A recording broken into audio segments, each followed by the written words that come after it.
பிரியமானவர்களே, Lord search online மூலமாக இன்று உங்கள் வேத படிப்பிலே எங்களோடு இணைந்திருக்கிற நேயர்களுக்கு இயேசு கிறிஸ்துவின் நாமத்திலே எங்கள் வாழ்த்துக்களை தெரிவித்துக் கொள்கிறோம். கர்த்தருடைய வார்த்தையை நாம் எந்த அளவுக்கு அறிகின்றோமோ அந்த அளவுக்கு எங்களுடைய உறவு தேவனோடு நெருக்கமாயிருக்கும். கர்த்தருடைய வார்த்தை தேவனுடைய இருதயத்தை நமக்கு வெளிப்படுத்துகிறதா இருக்கிறது. ஆகவேதான் ஒரு நோட் புத்தகத்தை எடுத்து வேதாகமத்தையும் எடுத்துக்கொண்டு ஒரு பேனாவோ எடுத்து இன்று நான் பேசப்போகிற கற்றுக் கொடுக்க போகிற தேவனுடைய வார்த்தையை குறித்து இந்த வாரம் முழுவதும் நீங்கள் அதை தியானிக்கும்படி தாழ்மையுடன் வேண்டிக் கொள்ளுகிறேன். இன்று மல்கியாவின் புத்தகத்தில் இருந்து தம்முடைய ஜனங்கள் தங்களுக்குள்ளே பேசிக்கொண்டதான 5 காரியங்களுக்கு, இல்லை என்றால் 5 கேள்விகளுக்கு தேவன் பதிலளிக்கிறார். அந்த 5 கேள்விகளுக்குரிய பதிலை இன்று நான் உங்கள் மத்தியிலே நான் வைக்க விரும்புகிறேன். நேரம் போதாமல் போனால் அதை வருகின்ற வாரம் நான் இங்கு இருந்தால் தொடர்வேன் என்பதையும் அறிய தருகிறேன். Today I want to show few truths, 5 truths from the book of Malachi, where God listens to the conversations of his people, and his people questions God in 5 areas, and the Lord wants to answer those questions, and he answered through the prophet Malachi. So take notes, study the word. The more you study the word, the more your relationship with the Lord will grow deeper. May God bless you. மல்கியா 1ஆம் அதிகாரம் முதல் 2 வசனங்களிலே நான் வாசிக்கிறேன், கேளுங்கள். Malachi chapter 1 and verses 1 and 2. மல்கியாவை கொண்டு கர்த்தர் இஸ்ரவேலுக்கு சொன்ன வார்த்தையின் பாரம், நான் உங்களை சிநேகித்தேன் என்று கர்த்தர் சொல்லுகிறார். அதற்கு நீங்கள் எங்களை எப்படி சிநேகித்தீர்கள் என்று என்கிறீர்கள் என்று கர்த்தர் சொல்லுகிறார். நான் உங்களை சிநேகித்தேன் என்று கர்த்தர் சொல்லுகிறார். அதற்கு நீங்கள் எங்களை எப்படி சிநேகித்தீர்கள் என்கிறீர்கள் என்று கர்த்தர் சொல்லுகிறார். The first question the Lord addresses is that the answer is people question God, saying, how have you loved us, O God? How have you loved us? எங்களுடைய வாழ்க்கையில் பலவிதமான சூழ்நிலைகள் நெருக்கங்களுக்கூடாக நாங்கள் போகும்போது எதிர்பாராத இழப்புகளும் பயங்கரங்களுக்கும் நாங்கள் முகம் கொடுக்கும் போது தேவன் எங்கே? தேவனுடைய அன்பு எங்கே? தேவன் எங்களை நேசித்தால் இவ்விதமாய் காரியங்கள் எங்கள் வாழ்க்கையில் சம்பவிக்க இடம் கொடுப்பாரா என்று கேட்பார்கள். நாம் கேட்பது உண்டு. When things doesn't happen the way that we expect, when bad things happen to good people, many question God. Where is God's love? If God loves us, why did he permit this? So these are the questions the Lord wants to answer. This is the first question. The people of God said, where is God's love for us?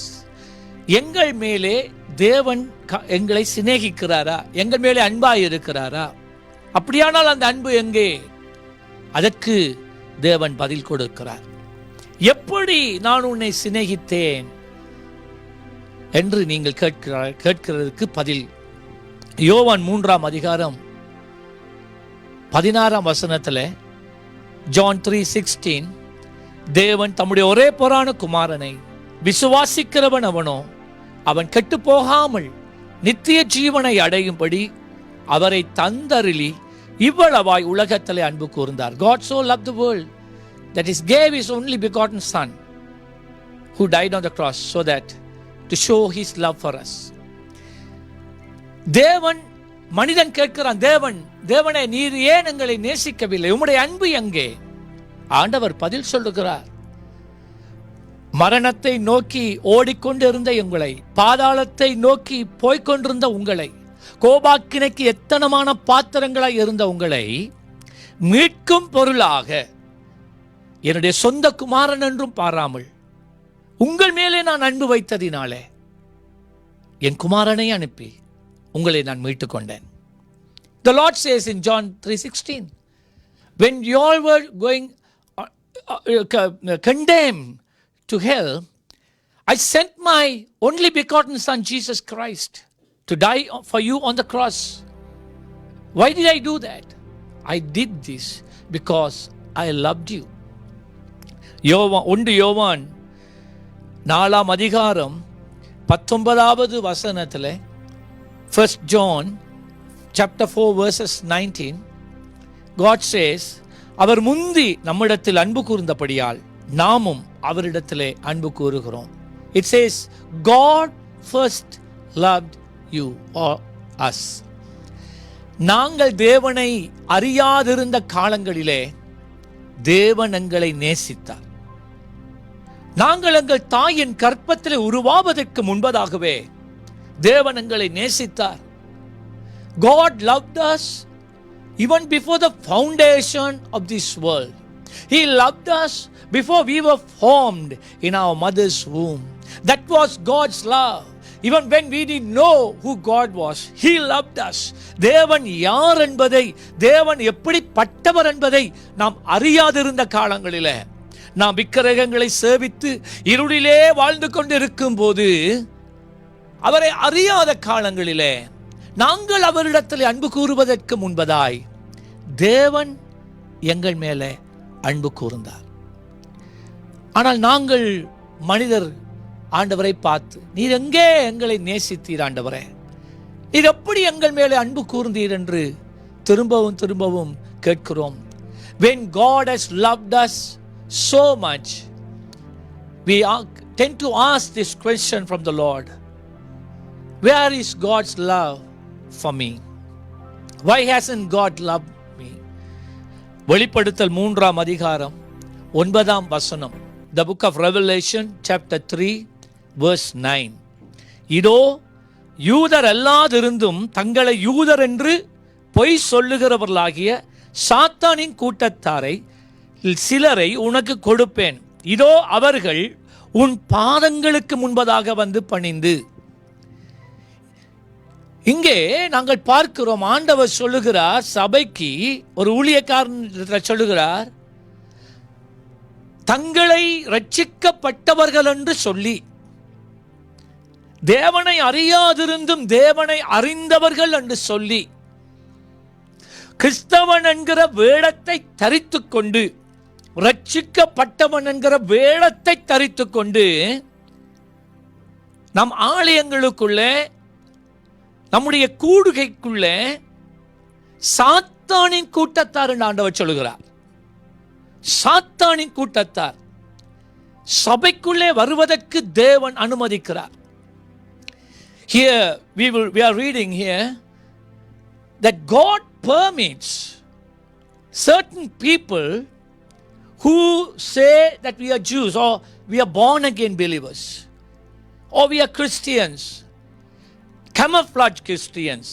They are not real Christians, but they come inside the church. God permits, and God says these are Satan's agent, and God permits them to come inside the church, to be in the flock. They create a lot of problem in the church. They create division in the church. They bring dishonor to the name of the Lord. இவர்கள் சபைக்குள்ளே பிரிவினைகளை கொண்டு வருகிறவர்கள், இவர்கள் சபையிலே கலகத்தை கொண்டு வருகிறவர்கள், இவர்கள் தேவனுடைய நாமத்தை தூஷிக்கிறவர்கள், அந்நியர்களை புறஜாதிகளைப் போல இருந்து கொண்டு சபைக்குள்ளே கிறிஸ்தவன் என்கிற போர்வையிலே சாத்தானின் கூட்டத்தாராய் இருக்கிறார்கள். ஏன் தேவன் இப்பேற்பட்டவர்களை சபைக்குள்ளே அனுப்புகிறார்? What is the reason that God permits or allows this kind of people to come inside the church? There you go. They says, அங்கே சொல்லுகிறது, ஏன் ஆண்டவர் அனுமதிக்கிறார் என்றால், நான் உன்மேல் அன்பாய் இருக்கிறதை அவர்கள் அறிந்து கொள்ளும்படி செய்வதற்காக நான் அனுமதிக்கிறேன். And the reason why God permits these people who belong to Satan to camouflage themselves as Christians and to come inside the church.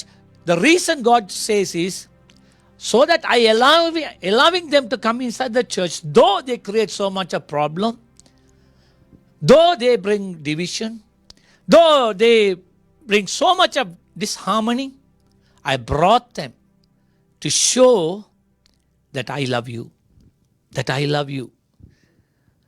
சத்துருக்களை பிசாசின் கூட்டத்தாரை சபைக்குள்ளே அனுப்புவதற்கு நோக்கம் என்னவென்றால் அவர்கள் உங்களுக்கு விரோதமாய் பல விதங்களிலே தீமை செய்வார்கள். உங்களுடைய வாழ்க்கையை அழித்து போடுவதற்காய் செயல்படுவார்கள்.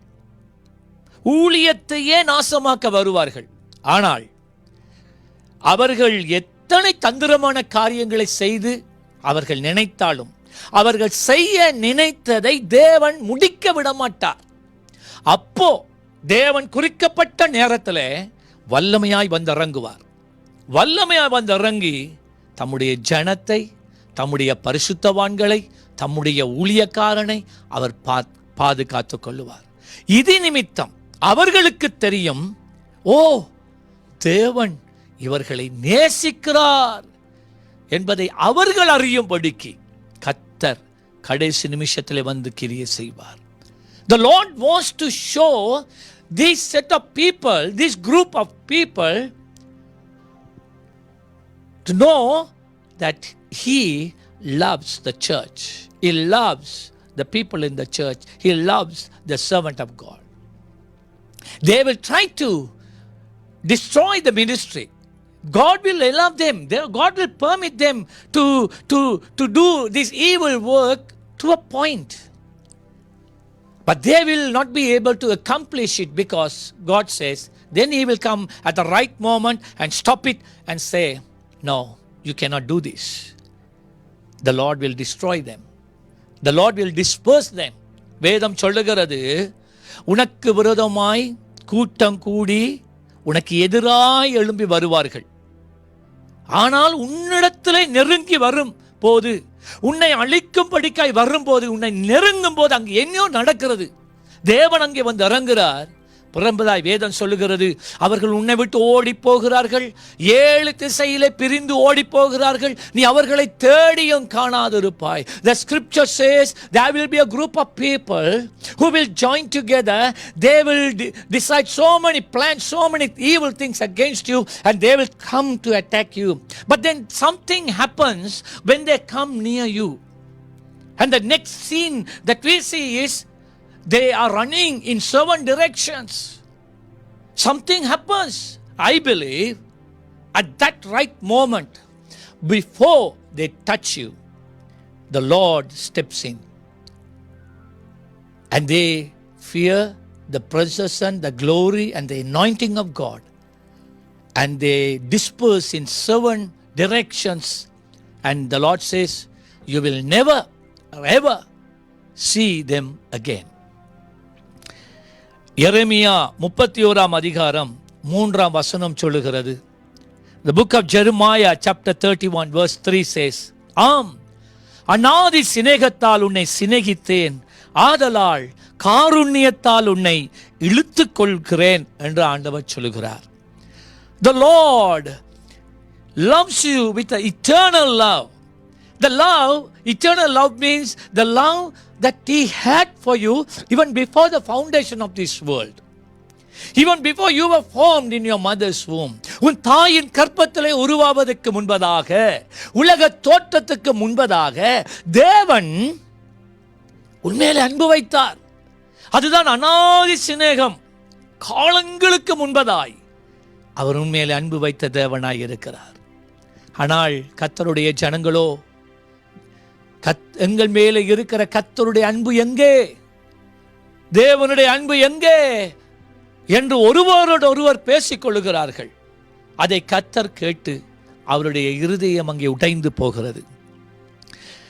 So the children of God, when they face circumstances in their life, they speak to each other. If God loves me, why did He permit these things in my life? Where is God's love over my life? And say, some people say, oh, God hates me. God doesn't love me. The Lord says, no. I began to love you even before the foundation of this world.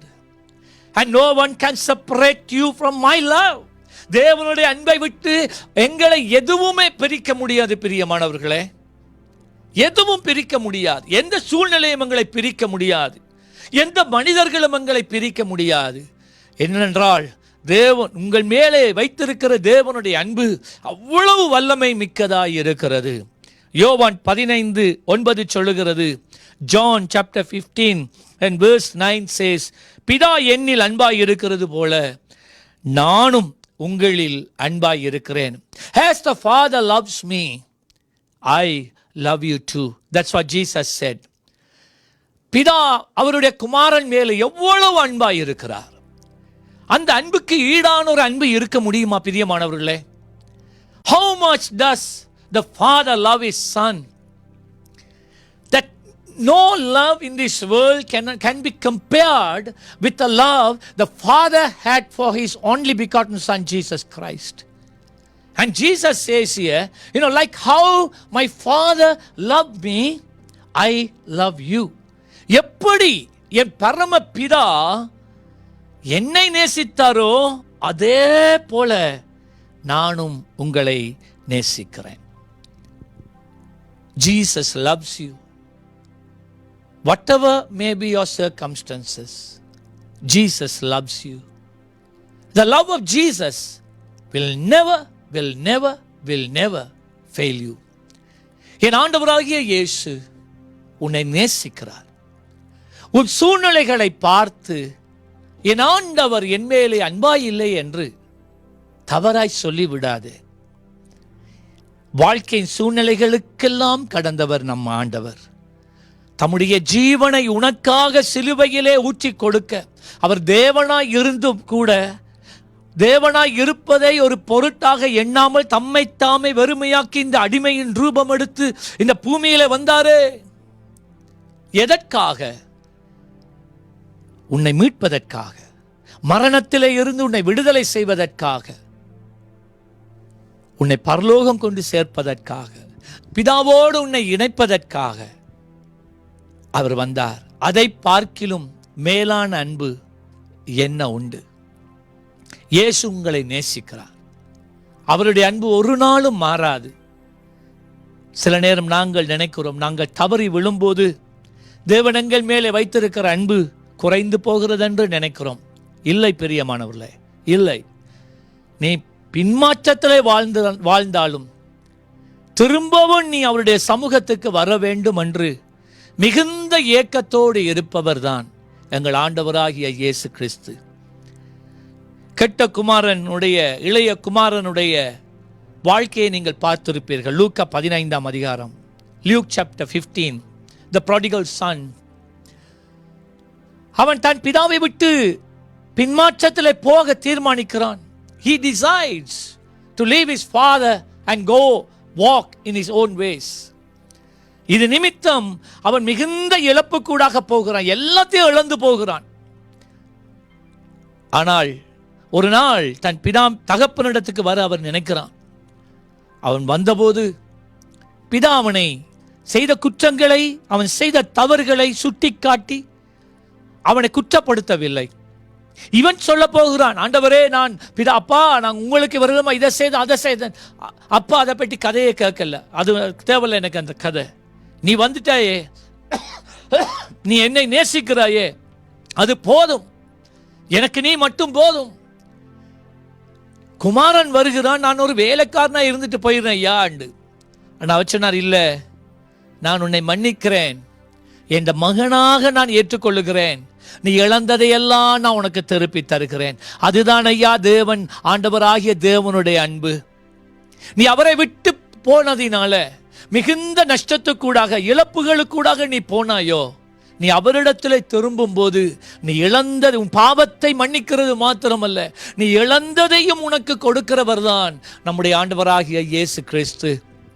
In the life of the prodigal son, he chooses to leave his father and go astray from the father.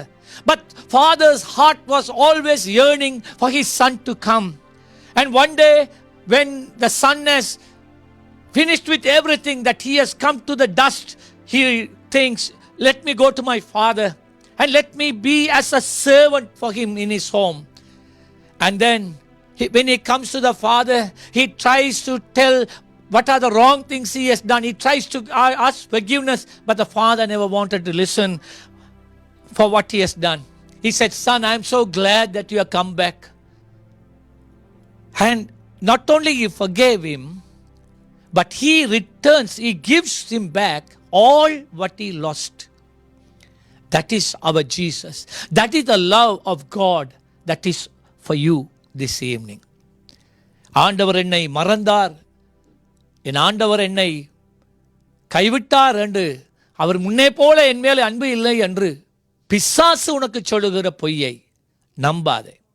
கர்த்தர் உன்னை ஆசீர்வதிப்பாராக. இரண்டாவது கேள்விக்கு கர்த்தராகி ஆண்டவராய் இயேசு கிறிஸ்து தேவன் பதில் கூறுகிறதை நாங்கள் இப்பொழுது பார்க்க போகிறோம். Now the second question, the Father or the Lord answers his people. That is found in Malachi chapter 2 verses 6 to 8. மல்கியா 2ஆம் அதிகாரம் 6, 7, 8ஆம் வசனங்களிலே நாம் இதை பார்க்கிறோம். குமாரன் தன் பிதாவையும் ஊழியக்காரன் தன் எஜமானனையும் கனம் பண்ணுகிறார்களே, நான் பிதாவானால் என் கனம் எங்கே? நான் எஜமானனானால் எனக்கு பயப்படும் பயம் எங்கே? என்று சேனைகளின் கர்த்தர் தமது நாமத்தை அசட்டை பண்ணுகிற ஆசாரியர்களாகிய உங்களை கேட்கிறார். அதற்கு நீங்கள் உமது நாமத்தை எதினாலே அசட்டை பண்ணினோம் என்கிறீர்கள். In this portion of scripture, he speaks to the priest. The priest despised the Lord. And he says, what do you say? A master, a servant will not despise his master. Likewise, a boss will not be despised by his servant. And then the Lord asks, but you all are despising me. And the priests are asking the Lord, in what way have we despised you? எந்த விதத்திலே ஆண்டவரே உம்மை நாம் அசட்டை பண்ணி இருக்கிறோம்? அதுக்கு ஆண்டவர் பதில் சொல்ல ஆரம்பிக்கிறார். எங்கே நீங்கள் என்னை அசட்டை பண்ணுகிறீர்கள்? நாங்கள் உம்மை எங்கே அசட்டை பண்ணினோம் என்று கர்த்தருடைய ஆசாரியர்கள் கேட்கிறார்கள். The priest of the Lord is asking the Lord, Lord, in what way have we despised you? So the Lord is answering them.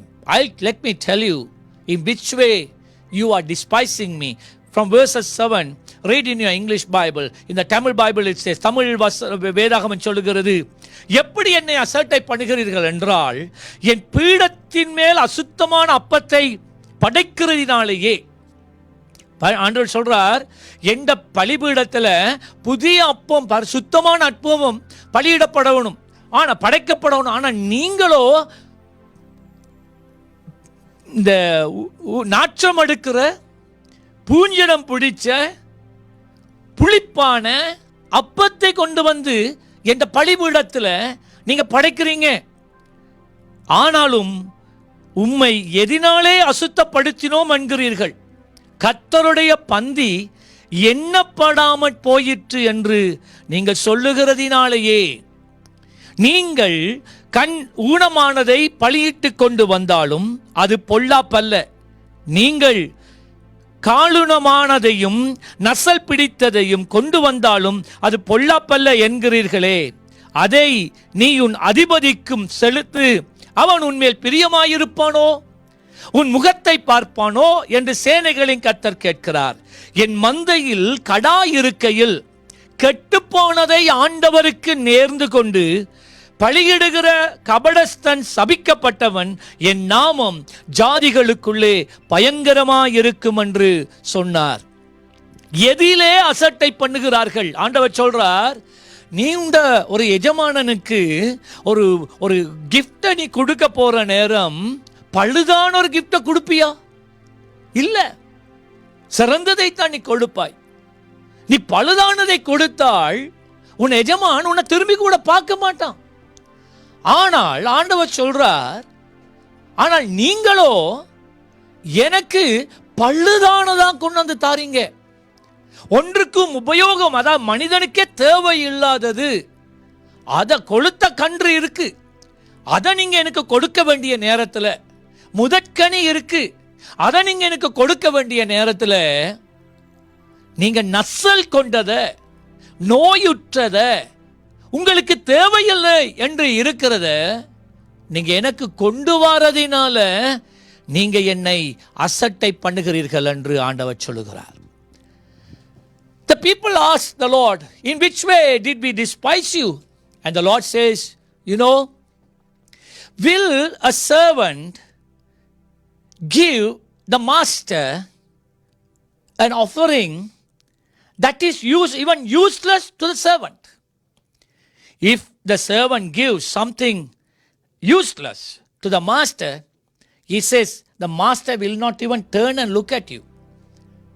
But the Lord says, this is what you are doing to me. He's speaking to the priest who represents the people of God to the Lord. That's what you all are doing. You all took the best for yourself, and whatever that is not good, whatever you all reject, whatever has no value, you come and give it to me. By doing this, the Lord says, you are despising me. You are despising me. இன்றைக்கு மனிதன் இதைத்தான் செய்கிறான். தேவனுக்கு கொடுக்க வேண்டிய நேரத்தை கொடுப்பதில்லை. தேவனுக்கு கொடுக்கிற நேரம் சிறந்ததை கொடுப்பதில்லை. ஏதோ கைக்கு வந்ததை ஆண்டவருக்கு என்று கொடுப்பார்கள். தங்களுக்கு நேரம் இருந்தால் மாத்திரம் கர்த்தருக்கு கொடுப்பார்கள். தேவனோடு பண்ணின பொருத்தனைகளை சரியாக செய்வதில்லை. தேவன் எல்லாவற்றையும் கவனிக்கிறார். தேவன் சொல்லுகிறதை கேளுங்கள். அவர் சொல்லுகிறார், நீ எனக்கு சிறந்ததை தர வேண்டிய நேரத்தில் சிறந்ததை நீ உனக்கு எடுத்து வைத்துக்கொண்டு சிறந்ததற்ற 2ஆம் 3ஆம் கிரேடான, உனக்கே உதவாது, இது ஒன்றுக்கு உதவாது என்று சொல்ற குப்பைய நீ என் பலிபீடத்தில் காணிக்கையா கொண்டு தார. இவ்விதமாய் நீ செய்வதினால் நீ என்னை அசட்டை பண்ணுகிறாய் என்று கர்த்தர் சொல்லுகிறார். நீ அசட்டை பண்ணுகிறாய். பிரியமானவர்களே, லேவியராகமம் 22ஆம் அதிகாரம் 20 முதல் 23 வசனங்களை வாசித்து பாருங்கள். The book of Leviticus chapter 22 verses 20 to 23. Read the scripture and see. ஆண்டவர் சொல்லுகிறார், பழுதுள்ள ஒன்றையும் செலுத்த வேண்டாம், அது உங்கள் நிமித்தம் அங்கீகரிக்கப்படுவதில்லை. The Lord told very strictly to his people, you shall not sacrifice an animal that is not pure, that is not healthy, that is not the best. Because when you sacrifice them, I will not accept you. Today, what kind of sacrifice you are making to the Lord? What are the things that you are giving to the Lord for his kingdom? இன்று அநேகர் கர்த்தருக்கு கொடுக்கிறார்கள். ஆனால் கொடுத்து விட்டு என்ன சொல்லுகிறார்கள்? நான் ஆண்டவருக்கு இவ்வளவு கொடுக்கிறேன், ஆனால் என்னை தேவன் ஆசீர்வதிக்கவில்லையே. கர்த்தர் நீ கொடுக்கிறதை கவனிக்கிறார். பணத்தை குறித்து பேசவில்லை, உன் நேரத்தை குறித்து, உன் ஜெபத்தை குறித்து, உன் சாட்சியுள்ள வாழ்க்கையை குறித்து, நீ செய்கிற ஊழியத்தை குறித்து, நீ ஆண்டவருக்கு பண்ணின பொருத்தனைகளை செய்யாமல் போகும்போது தேவன் அதை வெறுக்கிறார். செய்ய வேண்டியதை, கொடுக்க வேண்டியதை கர்த்தருக்கு கொடுக்காமல் நீ உனக்கு இஷ்டமானதை நீ கொடுக்கும்போது கர்த்தர் அதை அங்கீகரிப்பதில்லை. நீங்க கொடுக்கிற பழிய கர்த்தர் அங்கீகரித்தால்தான் அதனுடைய ஆசீர்வாதம் உங்களுக்கு வரும். Whatever you do for the Lord, you must do your best. The Lord says, whatever you do it with your whole heart. You do it with your whole strength. You do it with your whole soul. Do it. Give the best to the Lord, not the least. So when you give the best, maybe your time, maybe your ministry, whatever you give the best to the Lord. And when you give the best to the Lord, only God will accept it. He will receive it. So when you don't give the best to the Lord, He is not going to accept it. When He doesn't accept what you give, you are not going to receive any blessings. உபாகமம் 15:21 சொல்லுகிறது. The book of Deuteronomy chapter 15 verse 21 says, முடமும் குருடு முதலான யாதொரு பழுது இருந்தால் அதை உன் தேவனாகிய கர்த்தருக்கு பலியிட வேண்டாம். Here the Lord says, when you sacrifice an animal, if that animal is blind, if the animal can't walk, if the animal is lame, He said, don't ever think of sacrificing those kinds of animals. I will not accept. I will not accept. And the Lord says, don't sacrifice that second grade, third grade. Give the best to the Lord. So when we don't give the best to the Lord, when we give the second best or the third best, or when we give just on a slide, God is not pleased. He is displeased. We disrespect Him. 2 Samuel 24 அதிகாரம் 24-25 வசனம் சொல்லுகிறது. 2 Samuel chapter 24 verses 24 and 25. David wanted to build a altar and he wanted to sacrifice. But he wanted the land because there was pestilence, there was a judgment that was on the land.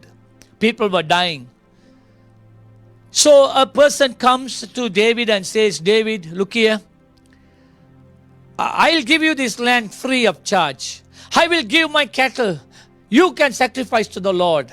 But David says, look here. I don't want to take anything freely and sacrifice to the Lord. He says, if I am sacrificing to the Lord, I need to spend. I need to spend. I will not take anything that is free and sacrifice it to the Lord.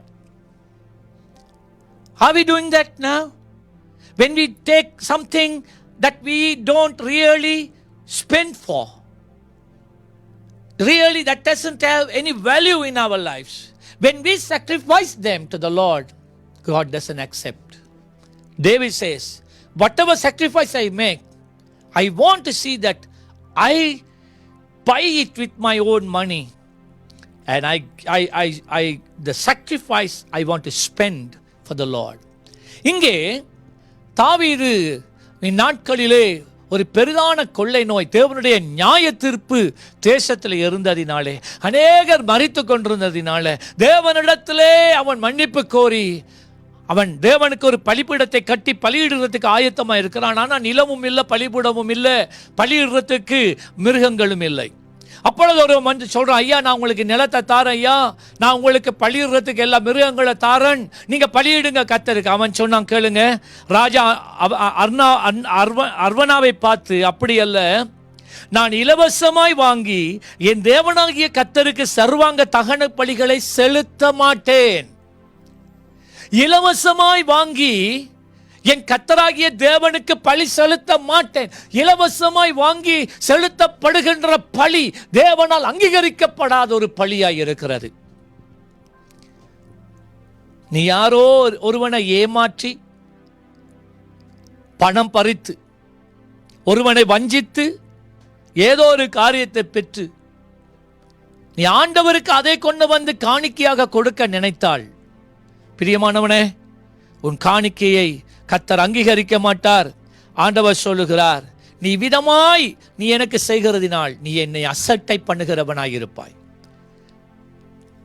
When we cheat a person and grab some money, when we falsely sell something and earn, do a business, cheating people, and with the money that we get, when we come and give an offering unto the Lord says, I will not accept you because you are cheating me, you are despising me. The Lord wants clean offering. Clean offering. லூக்கா 21 3-4 வசனங்களை பாருங்க. Look chapter 21 3 and 4. லூக்கா 21 அதிகாரம் 3-4 வசனத்திலே ஒரு விதவை தன்னிடத்திலே இருந்த முழுதையும் ஆண்டவருக்கு காணிக்கையாய் கொடுத்தார். A widow gave everything she had to the Lord. You see, she gave everything. She gave everything. That is honoring God. அவள் தன்னிடத்தில் இருக்கிற எல்லாத்தையும், அது அவளுக்கு பெருமதியாய் இருந்தது. 2 காசா இருந்தாலும் கர்த்தருக்கு அது கனமாய் இருந்தது. ஆனால் எவ்வளவோ தேவனுக்கு கொடுக்கக்கூடியதாய் இருக்கும் போது, எவ்வளவோ தேவனுக்கு செய்யக்கூடியதாய் இருக்கும் போது, அதை செய்யாமல் போகும்போது, நாம் கர்த்தருக்காக நாங்கள் ஒரு தியாகமாய் கொடுக்கும்போது அதை கர்த்தர் அங்கீகரிப்பார். ஆனால் ஒரு முக்கியத்துவத்தை அறியாமல், நாங்கள் செலவு பண்ணப்படாமல் நாங்கள் கொடுக்கிறதை கர்த்தர் அங்கீகரிக்க மாட்டார். யோவான் 12 1-8 வசனங்கள். John chapter 12 verses 1-8. அந்த பகுதியை நீங்கள் வாசித்தால், மகதலேனா மரியாள் இயேசுவின் பாதத்திலே நலுதம் என்கிற தைல குப்பியை உடைத்து அவருடைய பாதங்களிலே பூசி துடைத்து அந்த இடம் முழுவதையும் ஆசீர்வதிக்கிறாள். அந்த தைல குப்பி ஒரு இஸ்திரியானவள் தன் சம்பாத்தியத்திலே மெதுமெதுவாக சேர்த்து வேண்டுகிற ஒரு குப்பி. அது அவளுடைய திருமணத்தின் நாளுக்கன்று வைக்கப்பட்டிருக்கிற குப்பி. The alabaster box that Mary broke in the presence of God. A woman would collect all her earnings and buy this. It's very expensive. She keeps it for the best day of her life. That is the day of her marriage. On that day, she will break it and she will pour on her so that she'll be a sweet fragrance to all the people. That will make the whole atmosphere give a good smell. But she, the best thing that she had, the costly thing, she just broke it in the presence of God.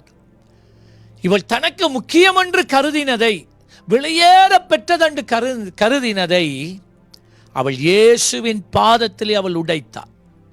இதைத்தான் தேவன் அங்கீகரிக்கிறார். இவ்விதமான தியாகங்களை தான் தேவன் அங்கீகரிக்கிறார். மத்தேயு 6 அதிகாரம் 33 வசனம், Matthew chapter 6 and verse 33, it says, seek ye first the kingdom of God. தேவனுடைய ராஜ்யத்தை முதலாவது தேடுங்கள் என்று வேதம் சொல்லுகிறது. அப்போ கர்த்தருடைய ஜனங்கள் கேட்கிறார்கள், நாம் எதினாலே உம்மை அசட்டை பண்ணினோம்? ஆண்டவர் சொல்லுகிறார், நீங்கள் என்னுடைய சன்னிதானத்துக்கு கொண்டு வருகிற பலியிடும்படி கொண்டு வருகின்றதான உங்களுடைய பழி பொருட்கள் ஒன்றுக்கும் உதவாததாய் இருக்கிறதினால் அதை அங்கீகரிக்காமல் போய் அதனாலே நீங்கள் என்னை அசட்டை பண்ணுகிறீர்கள் என்று சொல்லுகிறார். The Lord, people of God ask the people, the Lord, in which way are we despising the Lord? And the Lord says, by the things that you bring into the presence, into my presence to sacrifice in the altar, things that are not even, that you even by yourself you reject, that has no value. You bring that to me. And the Lord says, I will not accept it. By this you despise me, the Lord says. மூன்றாவது, மல்கியா 2 அதிகாரம் 14, 15, 16 வசனத்திலே, the third question God deals here was in book of Malachi chapter 2 verses 14, 15 and 16. The Lord says, I hate putting away your wife. ஆண்டவர் சொல்லுகிறார், தள்ளி விடுகிறதை நான் வெறுக்கிறேன். தள்ளி விடுகிறதை நான் வெறுக்கிறேன். என்னத்தை தள்ளி விடுகிறதை? உன் இள வயதின் மனைவியை தள்ளி விடுகிறதை நான் வெறுக்கிறேன். God hates divorce. தேவன் விவாகரத்தை வெறுக்கிறார். God hates chasing away your wife from your life. உன் மனைவியை உன் வாழ்க்கையில இருந்து துரத்தி விடுகிறதை கர்த்தர் வெறுக்கிறார். 17வது வசனம், ஏன் என்று கேட்கிறீர்கள்? கர்த்தர் உனக்கும் உன் இளவயதின் மனைவிக்கும் சாட்சியாய் இருக்கிறார். உன் தோழியும் உன் உடன்படிக்கையும் மனைவியுமாகி அவளுக்கு நீ துரோகம் பண்ணினாயே. எதனால துரோகம் பண்ணினாய் என்றால், நீ அவளை துரத்தினாள். தொடர்ந்து ஆண்டவர் சொல்கிறார், அவர் ஒருவனை அல்லவா படைத்தார், ஆவி அவனிடத்தில் பரிபூர்ணமாய் இருந்ததே, பின்ன ஏன் ஒருவனை படைத்தார்? தேவ பக்தியுள்ள சந்ததியை பெரும்படிக்குத்தானே. God hates putting away the wife that you are married the first time. Verse 15, he says, the reason why I hate is that I created one man, that is Adam. And for that one man I created one woman for him, that is Eve. And the Lord asked, why did I create only one woman for Adam? So that they will bring forth a generation of God-fearing people. ஒருத்தனை ஒருத்திக்கல்லவா கொடுத்தார், ஒருத்திய ஒருத்தனுக்கல்லவா கொடுத்தார். எதற்காக? தேவ பக்தியுள்ள ஒரு சந்ததிய பெரும்படி தானே. ஆகையால் ஒருவனும் தன் இளவயதின் மனைவிக்கு துரோகம் பண்ணாதபடிக்கு உங்கள் ஆவியை குறித்து எச்சரிக்கையாய் இருங்கள். Therefore the Lord says, look after your spirit. You shall not put away your wife. 16வது வசனம், தள்ளி விடுதலை நான் வெறுக்கிறேன். The Lord says, I hate divorce. I hate separating, a husband separating himself from wife, or a wife separating herself from the husband என்று இஸ்ரவேலின் தேவனாகிய கர்த்தர் சொல்லுகிறார். அப்படிப்பட்டவன் கொடுமையினால் தன் வஸ்திரத்தை மூடுகிறான் என்று சேனைகளின் கர்த்தர் சொல்லுகிறார். ஆகையால் நீங்கள் துரோகம் பண்ணாமல் உங்கள் ஆவியை குறித்து எச்சரிக்கையாயிருங்கள். ஆண்டவர் சொல்லுகிறார், ஒரு கணவன் தன் மனைவியை தள்ளினால், ஒரு மனைவி தன் கணவனை தள்ளினால் நீங்கள் துரோகம் பண்ணுகிறீர்கள் என்று ஆண்டவர் சொல்லுகிறார். The Lord is saying, when a husband separates himself from a wife, or pushes away, put away his wife, or a wife put away her husband, the Lord says, you are causing iniquity in your life. எஸ்ராவின் புத்தகம் 9ஆம் 10ஆம் அதிகாரத்தை வாசித்து பாருங்கள். The book of Ezra, chapter 9 and 10. In that time, the people of Israel married unbelievers. இஸ்ரவேல் ஜனங்கள் அடிமைத்தனத்திலே இருந்து திரும்ப வந்தபோது அவர்கள் அந்நிய ஸ்திரீகளை திருமணம் பண்ணி இருந்தார்கள். பரிசுத்த வித்து அந்நியர்களுக்குள்ளே கலந்து விட்டது. அதனால் தேவன் அவர்களை மேலாக தம்முடைய நியாய தீர்ப்பை ஊற்றி கொண்டிருந்தார். Because the people of God married heathen women, the judgment of God was upon them. So God uses Ezra and he says, separate yourselves from the unheathen. They gave a choice.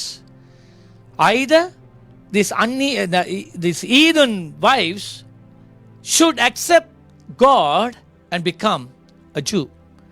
ஆண்டவர் சொன்னார், சரி, திருமணம் முடித்திருக்கிற அந்நியர்கள் அவர்கள் ஒன்று ஆண்டவரை தங்கள் தேவனாக ஏற்றுக்கொண்டு கர்த்தருடைய ஜனங்களா மாறணும், இல்ல அவர்களை விட்டு பிரிய வேண்டும் என்று ஆண்டவர் சொல்லிவிட்டார். Romans chapter 7 verses 1 to 4.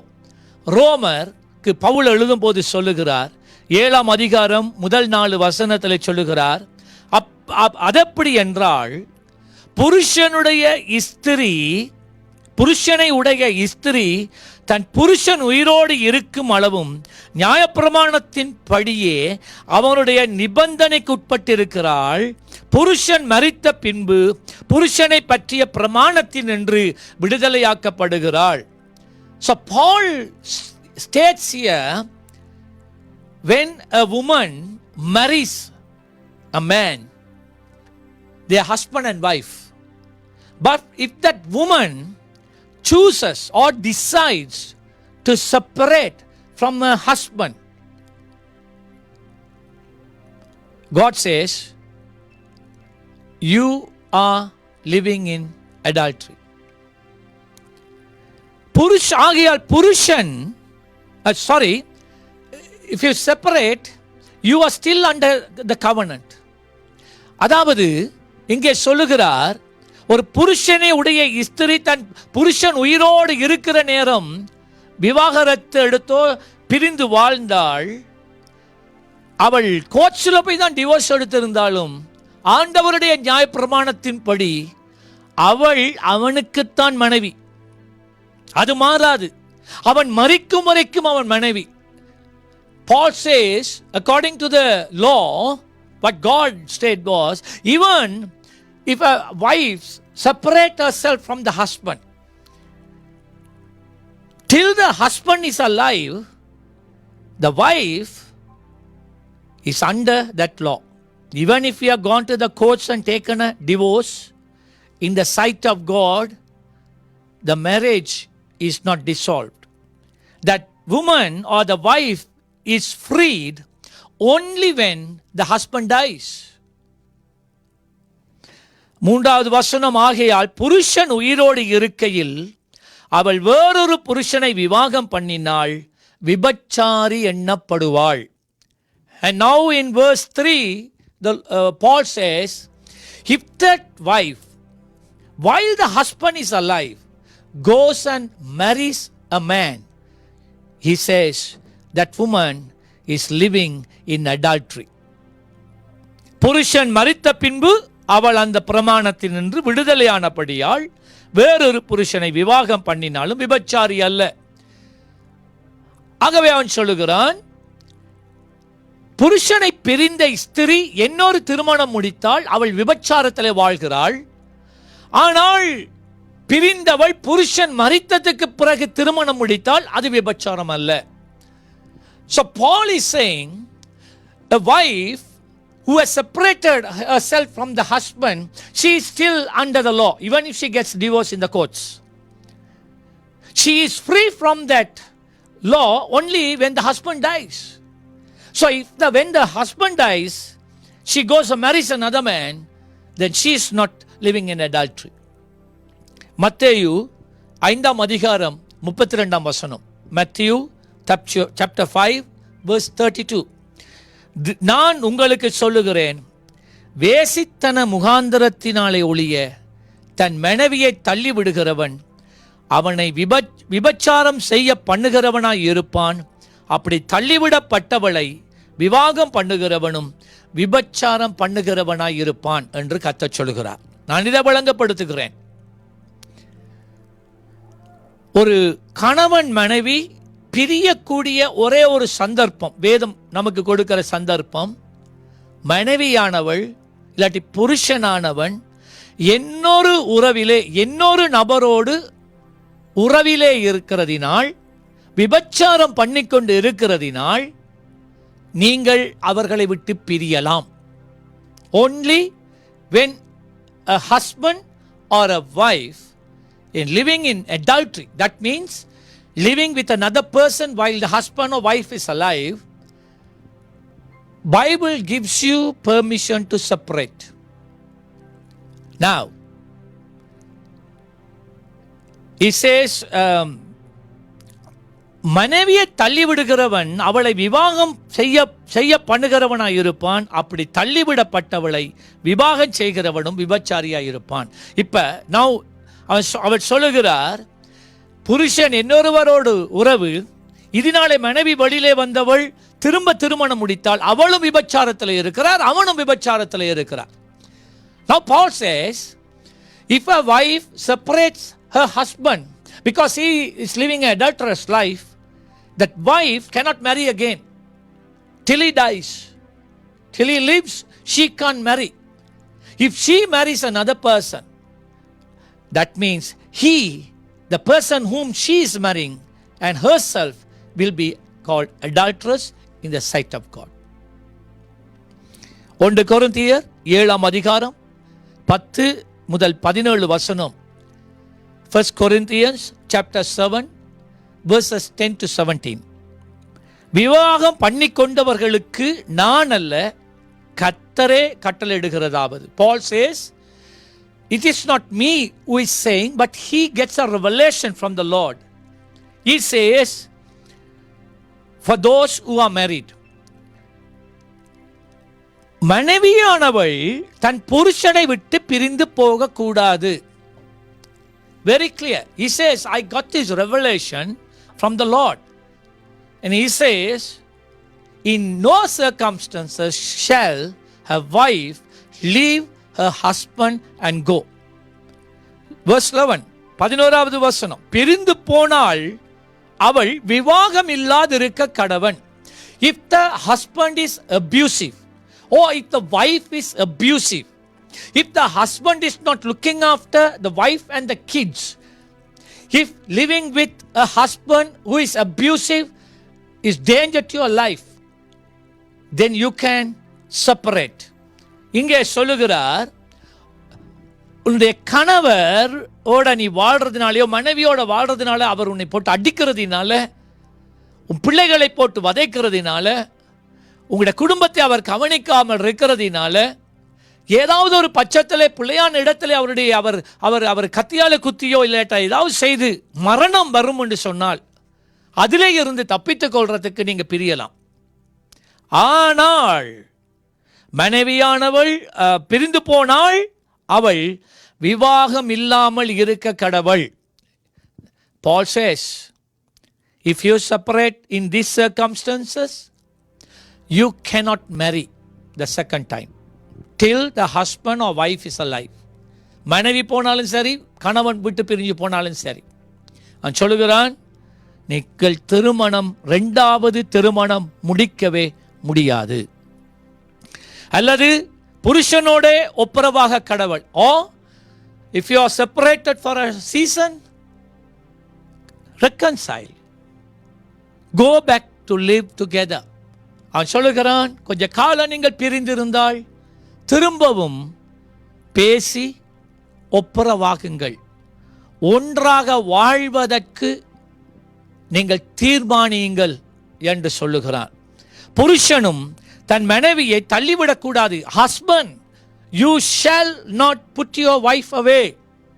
Very clear, the Bible says, புருஷனானவன் தன் மனைவியை தள்ளிவிடக்கூடாது. சகோதரன் ஒருவனுடைய மனைவி அவிசுவாசியாய் இருந்தும், சகோதரனுடைய ஒருவனுடைய மனைவி, இந்த சகோதரன் என்று சொல்லுவது விசுவாசியை. Here Paul comes to the next level. He says, if a brother's wife is an unbeliever. Now brother means a believer. இது என்ன சொல்லுகிறது என்றால், கணவன் மனைவி ஒரு நாள் ரட்சிக்கப்படாமல் இருக்கும்போது கணவன் ரட்சிக்கப்பட்டுட்டார்.